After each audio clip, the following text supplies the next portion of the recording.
आज देश का हर नागरिक भारत को विकसित राष्ट्र बनाने के लिए जुटा है, दिन रात जुटा है और विकसित भारत बनाने के लिए पश्चिम बंगाल का भी विकसित होना बहुत जरूरी है। और इसलिए पश्चिम बंगाल को भी नई ऊर्जा के साथ जुटना है।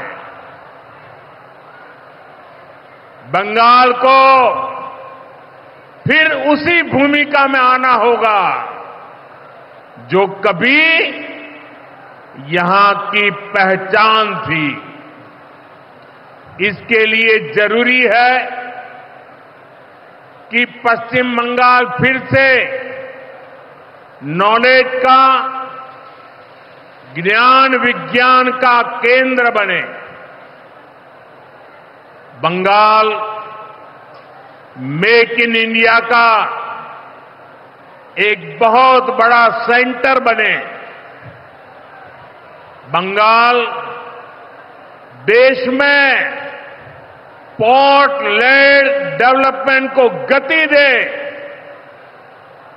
बंगाल अपनी विरासत पर गर्व करते हुए, उसे संरक्षित करते हुए तेज गति से आगे बढ़े।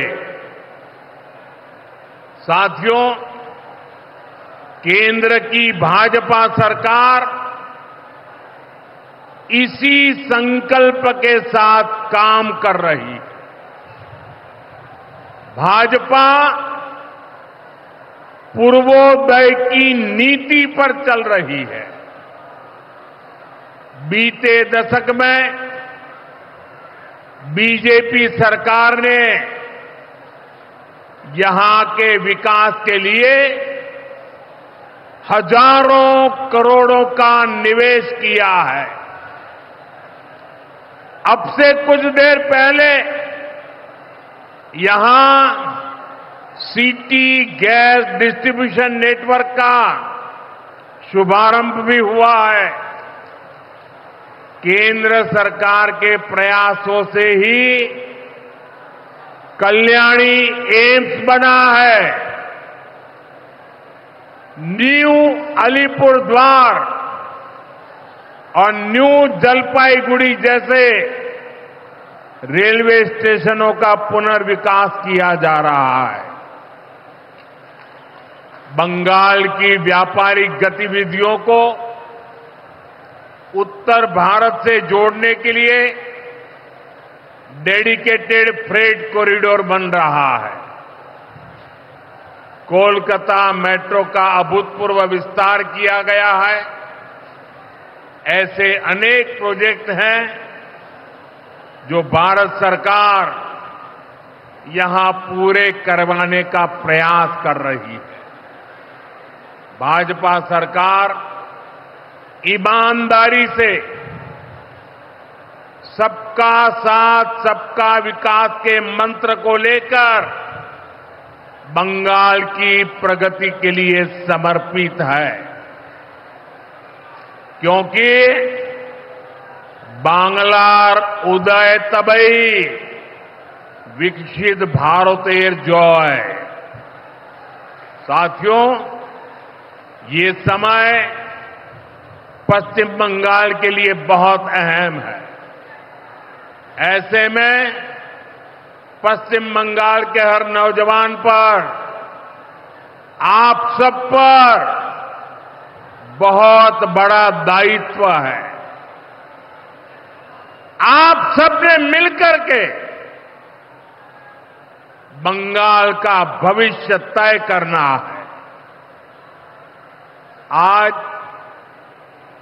पश्चिम बंगाल एक साथ कई संकटों से घिरा हुआ है।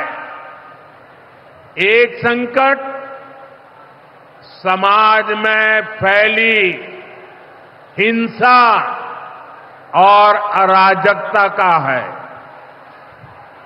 दूसरा संकट माताओं बहनों की असुरक्षा का है, उन पर हो रहे जघन्य अपराधों का है।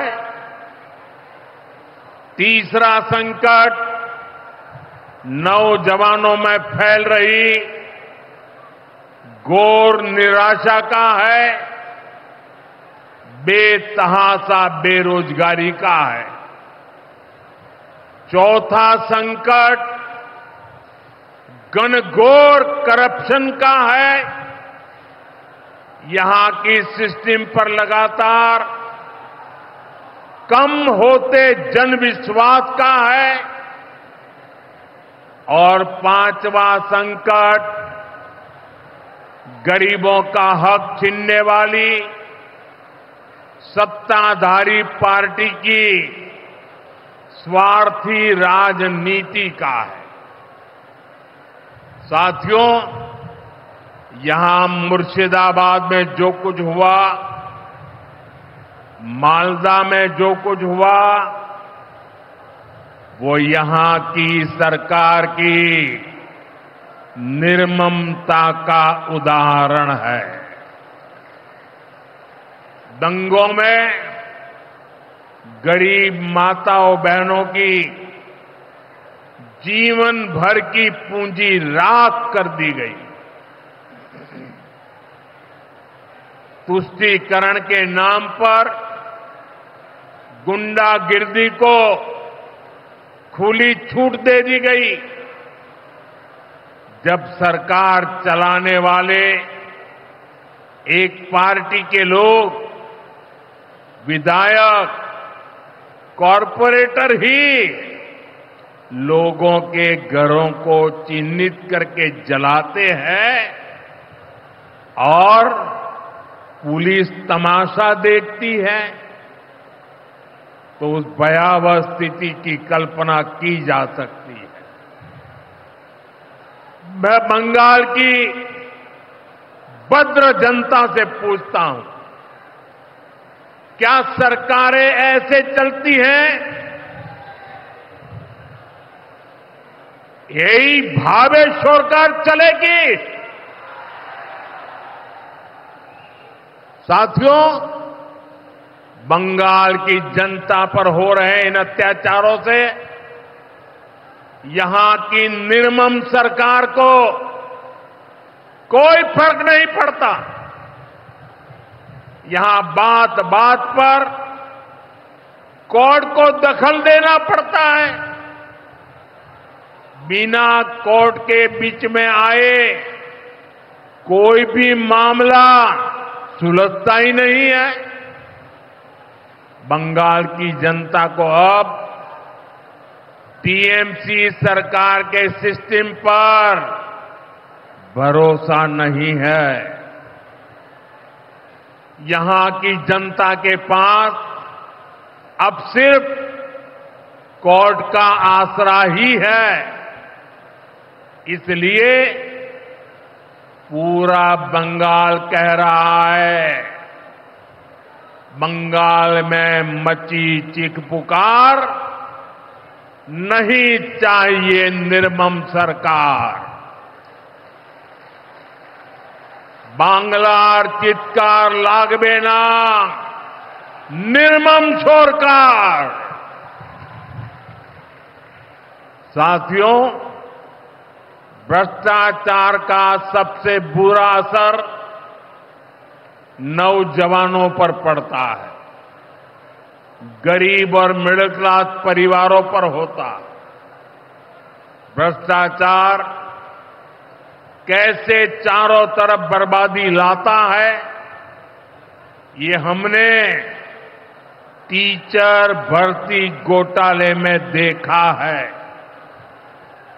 टीएमसी सरकार ने अपने शासनकाल में हजारों टीचर्स का फ्यूचर बर्बाद कर दिया, उनके परिवारों को तबाह कर दिया, उनके बच्चों को असहाय छोड़ दिया।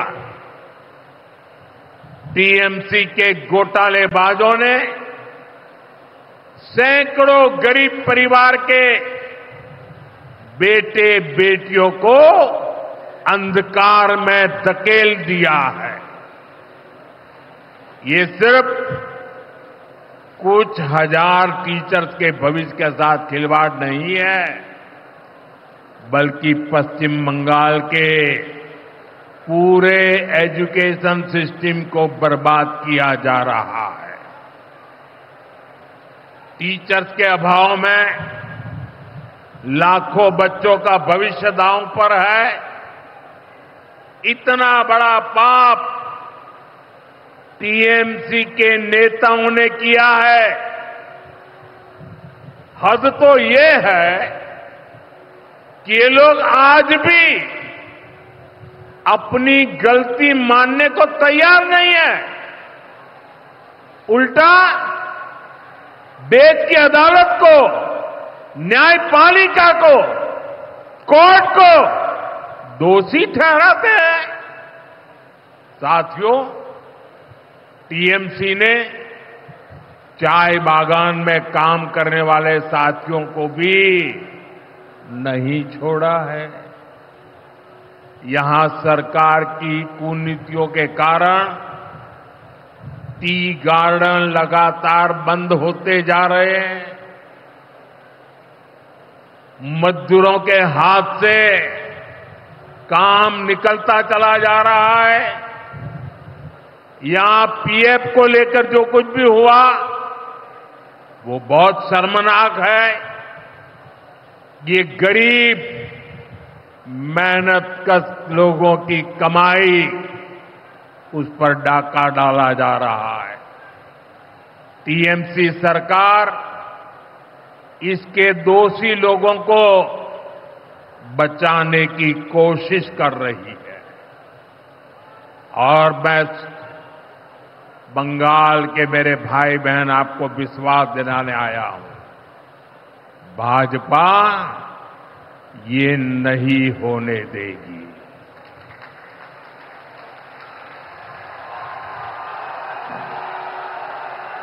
साथियों, राजनीति अपनी जगह पर है, लेकिन गरीब, दलित, पिछड़े, आदिवासी और महिलाओं से टीएमसी क्यों दुश्मनी निकाल रही है। पश्चिम बंगाल के गरीब, एससी, एसटी, ओबीसी के लिए जो भी योजनाएं देश में चल रही है, उनमें से बहुत सारी योजनाएं यहां लागू ही नहीं होने दी जा रही है। पूरे देश में करोड़ों लोगों को आयुष्मान योजना के तहत मुफ्त इलाज मिल चुका है, लेकिन मुझे दुख के साथ कहना पड़ रहा है, इसका फायदा पश्चिम बंगाल के मेरे भाई बहनों को नहीं मिल रहा। पश्चिम बंगाल का कोई साथी अगर दिल्ली, बेंगलुरु, चेन्नई गया है, उसको वहां मुफ्त इलाज नहीं मिल पाता है, क्योंकि निर्मम सरकार ने बंगाल के अपने लोगों को आयुष्मान कार्ड देने ही नहीं दिया। आज देश भर में 70 वर्ष से ऊपर के बुजुर्गों को 5 लाख रुपए तक मुफ्त इलाज की सुविधा मिल रही है। मैं तो चाहता हूं कि पश्चिम बंगाल में भी 70 वर्ष से ऊपर के सभी बुजुर्गों को मुफ्त इलाज की सुविधा मिले। लेकिन टीएमसी सरकार ये नहीं करने दे रही है। केंद्र की बीजेपी सरकार देश भर में गरीब परिवारों को पक्के घर बनाकर दे रही है। लेकिन पश्चिम बंगाल में लाखों परिवारों का घर नहीं बन पा रहा है, क्योंकि टीएमसी के लोग इसमें भी गरीब के पास से कट और कमीशन की मांग कर रहे हैं। आखिर टीएमसी सरकार आप लोगों को लेकर इतनी निर्मम क्यों है? साथियों, यहां की निर्मम सरकार के जितने उदाहरण दो वो कम है। पश्चिम बंगाल में बहुत बड़ी संख्या में हमारे विश्वकर्मा भाई बहन हैं। ये लोग हाथ के हुनर से अनेक प्रकार के काम करते हैं।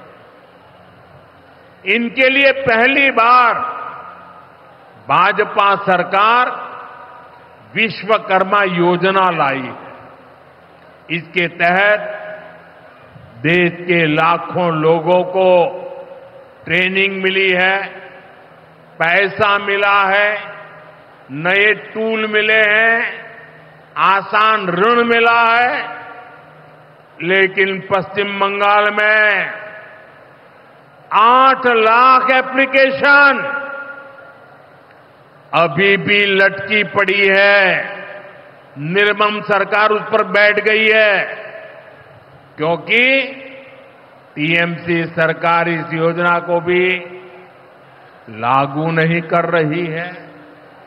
साथियों, टीएमसी सरकार की मेरे आदिवासी भाई बहनों से भी दुश्मनी कुछ कम नहीं है। देश में पहली बार जनजातियों में भी सबसे पिछड़ी जनजातियों के लिए पीएम जनमन योजना बनाई गई है।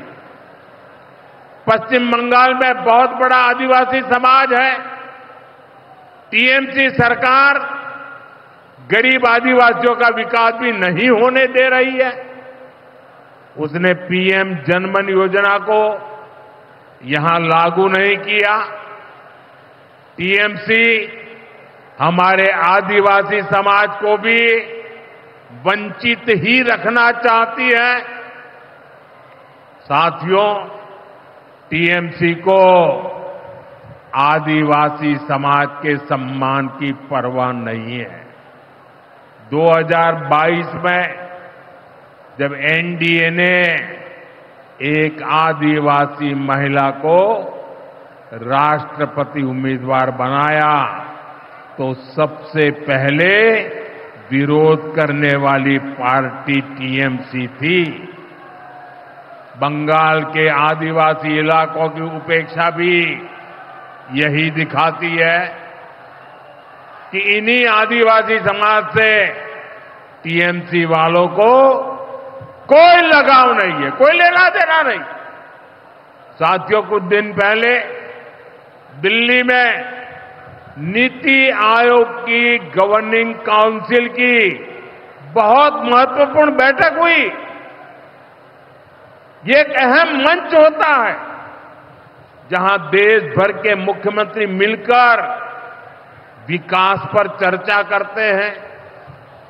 लेकिन अफसोस की बात है कि इस बार बंगाल सरकार इस बैठक में मौजूद ही नहीं रही।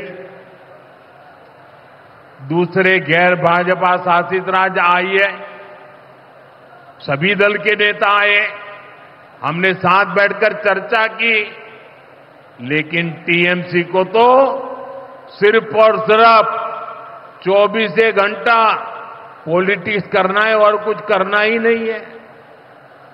पश्चिम बंगाल का विकास, देश की प्रगति उनकी प्राथमिकता में है ही नहीं। साथियों, केंद्र सरकार की जिन योजनाओं को यहां लागू किया भी गया है, उनको पूरा नहीं किया जा रहा।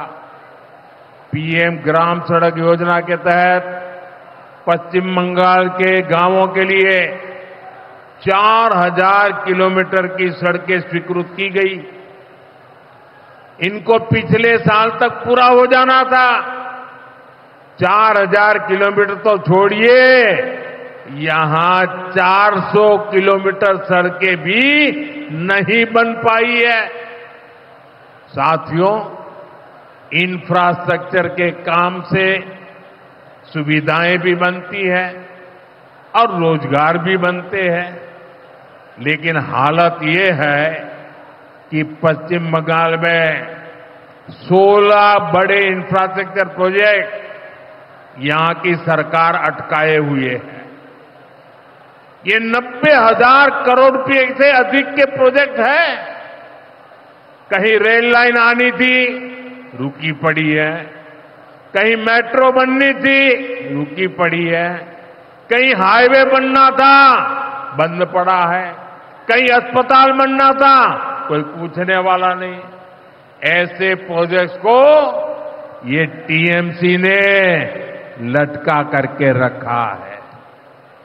ये पश्चिम बंगाल के आप लोगों के साथ बहुत बड़ा धोखा है। साथियों, आज जब सिंदूर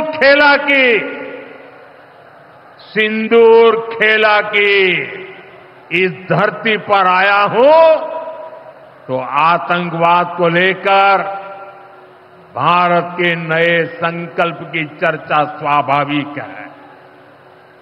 22 अप्रैल को पहलगाम में, जम्मू कश्मीर में आतंकियों ने जो बर्बरता की, उसके बाद पश्चिम बंगाल में भी बहुत गुस्सा था। आपके भीतर जो आक्रोश था, आपका जो गुस्सा था, उसको मैं भली भांति समझता था। आतंकवादियों ने हमारी बहनों का सिंदूर मिटाने का दुस्साहस किया। हमारी सेना ने उनको सिंदूर की शक्ति का एहसास करा दिया।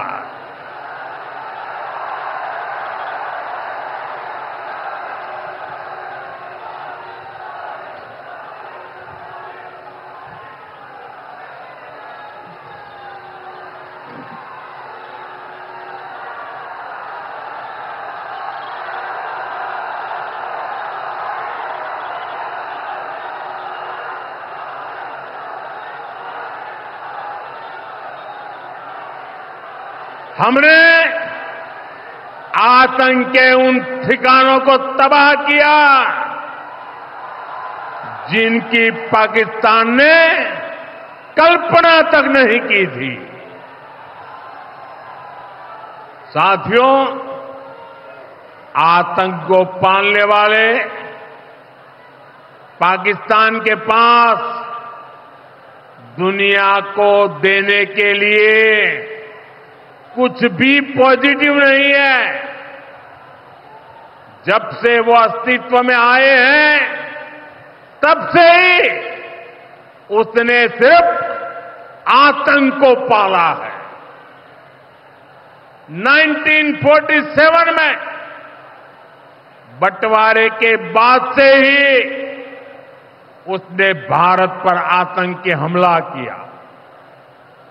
कुछ सालों के बाद उसने यहां पड़ोस में आज के बांग्लादेश में जो आतंक फैलाया,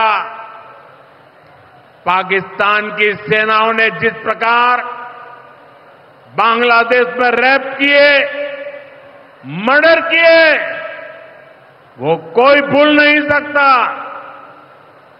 आतंक और नरसंहार ये पाकिस्तानी सेना की सबसे बड़ी एक्सपर्टाइज है।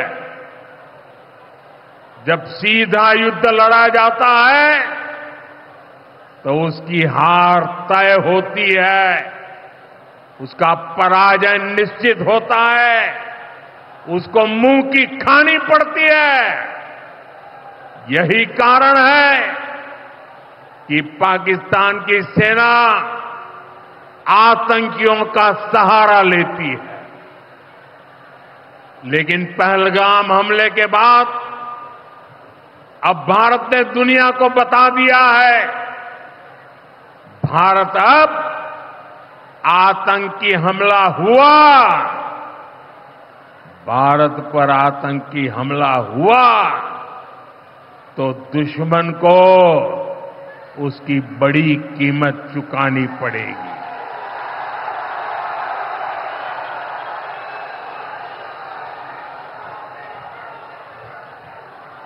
और पाकिस्तान समझ ले, 3 बार घर में घुस करके मारा है तुम्हें।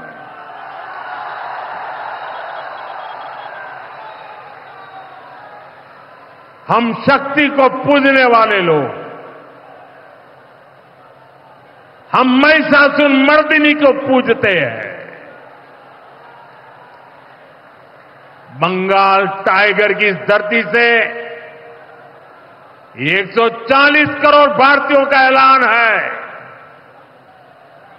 ऑपरेशन सिंदूर अभी खत्म नहीं हुआ है।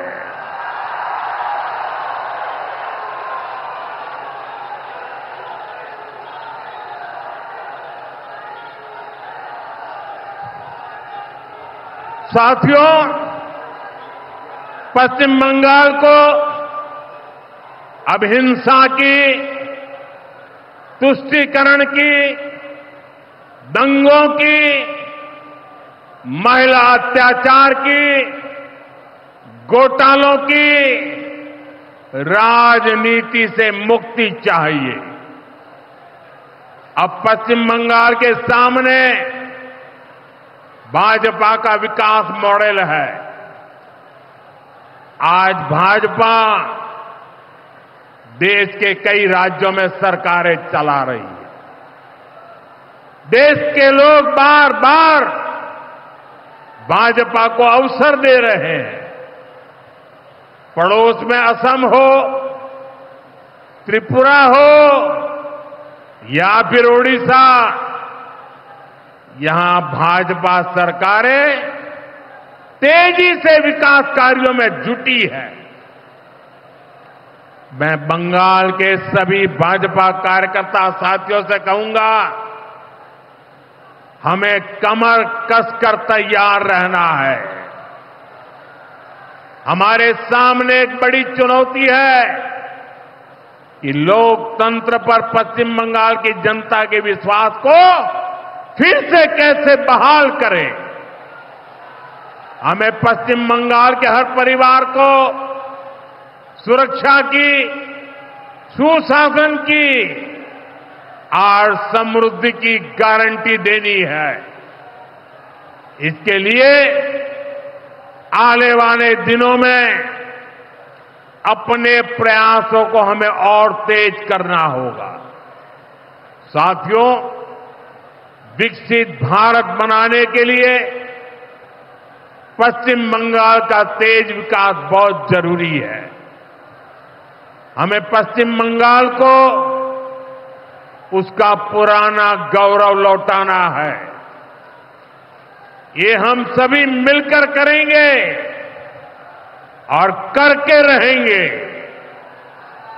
एक बार फिर आप सभी को इतनी बड़ी संख्या में यहां आने के लिए बहुत बहुत आभार व्यक्त करता हूं। मेरे साथ तिरंगा ऊंचा करके बोलिए, भारत माता की, भारत माता की,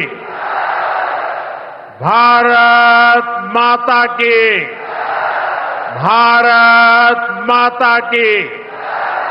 बहुत बहुत धन्यवाद।